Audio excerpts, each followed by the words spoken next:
franchise has been around since 1980. Whether you love or hate this neighborhood grill and bar, you can't deny that it was at one time one of the most popular destinations in the sit-down chain restaurant scene. Alas, they've been struggling in recent years, and the troubles really seem to have ramped up during the COVID-19 pandemic. Despite a significant number of closures in 2020, Applebee's hasn't given up. 2023 was supposed to be the year of an official bounce back. As reported by Restaurant Business, the company hoped to open more locations than it would have to close. But despite their best efforts to become relevant again, 2023 has ultimately not been a year of growth for Applebee's. Instead, it's been the same old news of more closures of underperforming locations.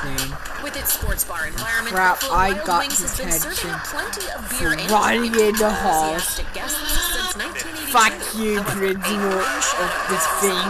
There's nothing but shit stain. Recently, for serving wings to wings. The company was even taken to court over the issue. They admitted to using chicken breast prepared and fried in such a way to make it look like boneless chicken wings instead of using actual bird wings. If this weren't nefarious enough, the company took another hit in 2023 when it pulled all of its remaining locations out of Canada due to poor sales. These closures seem to have occurred one by one over a long period of time, leading us to wonder what might be in the works for Buffalo Wild Wings in 2024. If the underperformance and dishonest actions are any indication, the future might just be a little less wild and less wing-filled.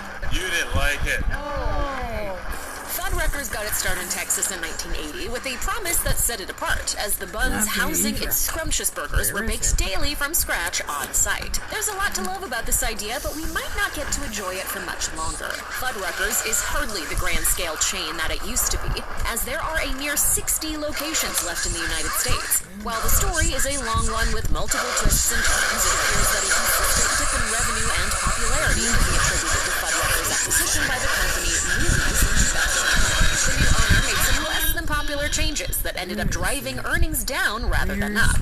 In 2020, Luby's itself was liquidated, and Black Titan Industries took over the flailing Fuddruckers locations. While this most recent owner has been admirably trying to rekindle things, we fear that poor Fuddruckers might be too far gone to survive. White Castle is the world's original burger chain. It got the ball rolling for all fast food beef and fry restaurants when its first location opened in 2010. White Castle's long reign might be finally coming to an end? Some recent financial troubles certainly have us concerned. Sadly enough, multiple White Castles have been closing across the nation.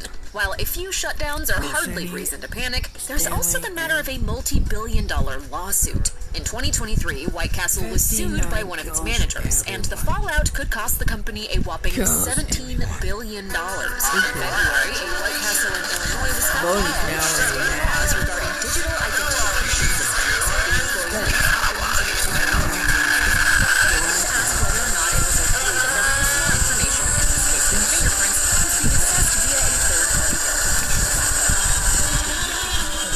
Run! This is illegal in Illinois, and the state Supreme Court ruled that the franchise had to pay for every single instance that it occurred. A payout of this magnitude can still so it's definitely reason enough to worry about White Castle's long-term future. Originally known as Boston Chicken, Boston Market has been on the decline for years. Things certainly haven't improved much in 2023. There are currently about 310 locations in the U.S. While that might not sound too concerning, if you take a look at the bigger picture, some major issues begin to become clear. At its peak, Boston Market could boast 1,200 locations. So what has led to such a severe downsizing? For one thing, there has been a fair bit of scandal. In August 2023, 27 different locations were ordered to be closed by the Labor Department of New Jersey when it emerged that the franchise owed its workers $600,000 in outstanding wages. The company also had to pay a fine of $2.6 million, which only added to their pile of financial troubles. Obviously, Boston Market will need to implement some changes if that works to turn around its culture. There's nothing quite like filing for bankruptcy to signal the beginning of the end. Exactly what Old Country Buffet appears to be going through. The formerly popular all-you-can-eat chain once had more than 600 locations to its name, but as of 2023, they're down to a mere 13, many or all of which appear to be standing but not actually operating. What could be the blame for this downfall? As it turns out, bankruptcy is the culprit, and multiple filings at that. The first time happened in 2008, and then again in 2012, and once more in 2013. 2016 as well. No one cares about you. Fucking dreaming. By the time that Old Country Buffet filed for its 4th bankruptcy in 2021, its parent company, Barbecue Holdings, had pretty much thrown in the towel for good. Since poor Old Country Buffet is basically dead already, we're hoping that it just gets put out of its misery sooner rather than later. While it might seem impossible that a burger chain as iconic as Steak 'n Shake could be destined for eternal doom, the evidence speaks for itself. The company's footprint has been slowly and quietly diminishing for a while now. In 2018, QSR Magazine reported that the chain had 626 locations under its belt. By 2022, the number had been reduced to just over 500. Now, at the end of 2023, there are a total of 493 Steak 'n Shakes across the United States. But surprisingly enough, as reported by Restaurant Business, the franchise's overall sales actually improved throughout 2023. Despite that good news, Steak 'n Shake continues to close multiple locations. This pattern might seem strange, but strange enough, restaurants being shut down with no sign of stopping is never a good sign. We're keeping our fingers crossed that the coming years don't see Steak 'n Shake completely disappearing. After all, their steak burgers are pretty undeniably delicious. If you're a fan and happen to drive by a local spot, then you just might want to consider stepping inside and showing some love. After all, it's looking like you might not have that many opportunities left to do so. Crystal is a burger chain known for its beefy creations, melty breakfast sandwiches, loaded hot dogs, tater tots, and fries. Founded in Tennessee during the Great Depression, Crystal has been serving up deliciousness for nearly a century. But its performance over the last few years is making observers wonder how much longer those burgers will continue to sizzle on their grills. As reported by Restaurant Business, Crystal filed for bankruptcy in 2020 and was sold to Fortress Investment Group. The new owners developed a plan that involved selling restaurants in an attempt to stimulate growth and profits. The process of refranchising in this manner can take a while, though. Considering Crystal's drastic demise over the past 10 years, we'd be surprised if it has the time to wait for a salvation that's far from guaranteed. Sometimes the best intentions don't yield the best results, and this is especially true in the restaurant business. Pie 5 is a quick-stop chain offering personal make-it-your-way pizzas that seem to be the perfect example of a great idea that just didn't quite pan out. While Pie 5 was developed mainly for college campuses, shopping malls, and other areas where people are looking for some quick pizza, the concept hasn't taken off as hoped. As reported by Restaurant Business, about 2/3 of the original Pie 5 locations have shuttered their doors. Fortunately for the owner of Pie 5, Rave Restaurant Group, they also operate another original cheese and subs chain called Pizza Inn, and it's doing much better. Rave reportedly plans to slowly integrate its more successful business into its failing one by selling pizza branded as Pizza Inn on the phased out, nothing more than a sauce-filled memory. Pancho's Mexican Buffet is one of those chains that peaked in the 90s and early 2000s. Nostalgic customers now reminisce online about the once popular chain's jingle, which used to play on TV pretty much non-stop. However, Pancho's has sadly and slowly dwindled since its golden age, from around 140 locations at its prime, all the way down to just 2, both in Texas. Though it's hard to determine exactly what has led to its demise, the trend seems to have begun when the company came under new ownership in 2001. The 2 remaining locations are still serving all-you-can-eat tacos and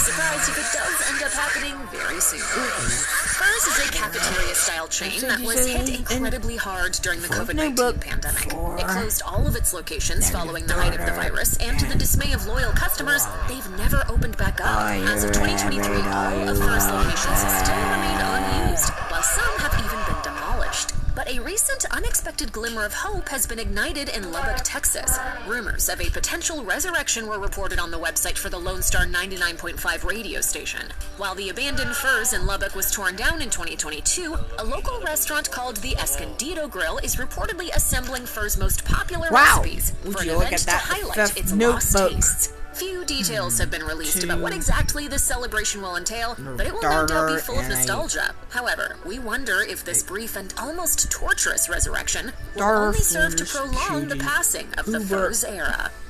Piccadilly Restaurants opened its doors for the first time back in 1932 as a single buffet-style cafeteria. It didn't begin its expansion until 1944 when a new and ambitious owner swooped in and developed it into a popular chain that spread across the South. Following the popular all-you-can-eat trend of the time, Piccadilly enjoyed success as a beloved restaurant that faithfully fed throngs of hard-working American families. However, as it stands in 2023, things are not exactly looking good for Piccadilly, as the chain continues to close multiple locations. Not you again, you Headlines Robin around the shit shutdown of one stain. particular Piccadilly that had been serving locals for 50 years. It's just hard. Very hard. The last night, but This is hardly the first closing that the company has dropped on consumers without any warning or explanation. Similar occurrences have also recently happened in the bustling cities of Alexandria and Gonzales, Louisiana. Since the company has remained tight-lipped as to the reasons why it appears to be downsizing, we can only speculate about what's causing the trouble. Could an antiquated business model centered around buffet dining be at the heart of it? We can't say for certain, but we will be watching and waiting to see what happens in Piccadilly.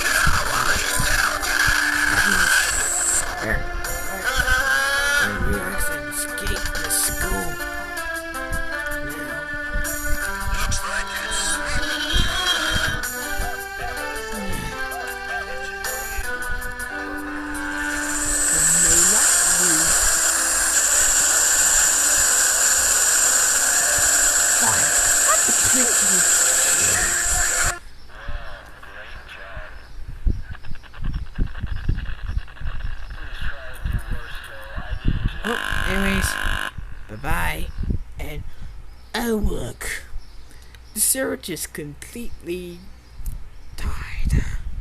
Well, that's a good way to end this video. Anyways, bye!